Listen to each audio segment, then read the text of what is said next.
Iniego Pascual, napabuntong hininga na lang dahil sa kabang nadarama sa relasyon ni Piolo Pascual at Kissy Concepcion. Yes, marami talaga ang kabado sa mga pagkakataong ito dahil hindi nila alam kung ano ang magiging kahihinatnan sa relasyong pinag-uusapan ng taong bayan, ang pagmamahalang tunay ni Piolo Pascual at Kissy Concepcion.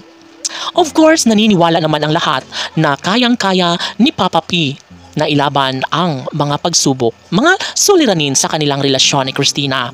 And of course, naniniwala si Iniego Pascual na kayang-kaya na ilaban ng amang si Papa P ang relasyon na talaga nga namang sinubok ng panahon. Of course, sa kanilang pagtatagpo nga ay masayang masaya ang taong bayan, maging ang gwapong aktor na si Iniego Pascual ay ramdam niya na sana nga ay balang araw ay magiging maayos din ang lahat, na maisakatuparan din ang kasal na para kay Christina at Papa P. Ito ang mga pangyayari na gustong maisakatuparan sa mas lalong madaling panahon. Dahil nga ito ang pinakahinihintay, pinakadinarasal ng taong bayan na sana ay maghahari pa rin ang tunay at wagas na pagmamahalan sa bawat panig ni Christina at Papa P. Siguro nga naman ay nahihirapan si Iniego Pascual sa puntong ito dahil nga isa ito sa pinakamahirap sa lahat, isa ito sa pinaka-inaabangan, no? Di bali na lang sa mga bashers dahil nag-aabang na lang sila ng tuluyang pagkawasak sa relasyon ni Papa P at Christina.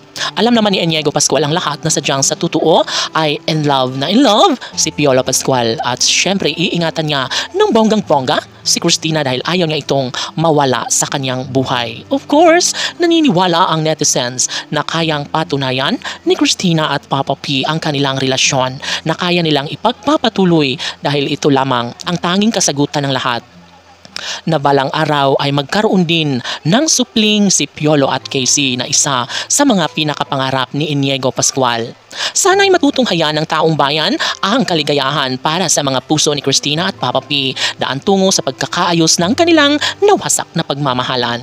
Ang mga bashers ngayon ay hindi na alam kung ano nga ba dapat ang gagawin, kung maniniwala pa ba sila na kaya pang solusyonan ang relasyon ni Piolo at Kissy. Ngunit ipinaglalaban ng mga milyon-milyon na mga tagahanga ang relasyon ni Piolo Pascual at Kissy Concepcion. And of course, naniniwala ang taong bayan na magbubunga rin ang pagtsatsaga ni Christina at Papa P sa kanilang relasyon. Isa ito sa pinakapangarap ni Iniego Pascual maging sa kanilang mga taga-subaybay. Hiling ng taong bayan na sana nga ay tunay na magiging maligaya si Iniego Pascual sa pagmamahalang tunay ni Piolo Pascual at Kissy Concepcion. Kissy PG Fanatics, laban!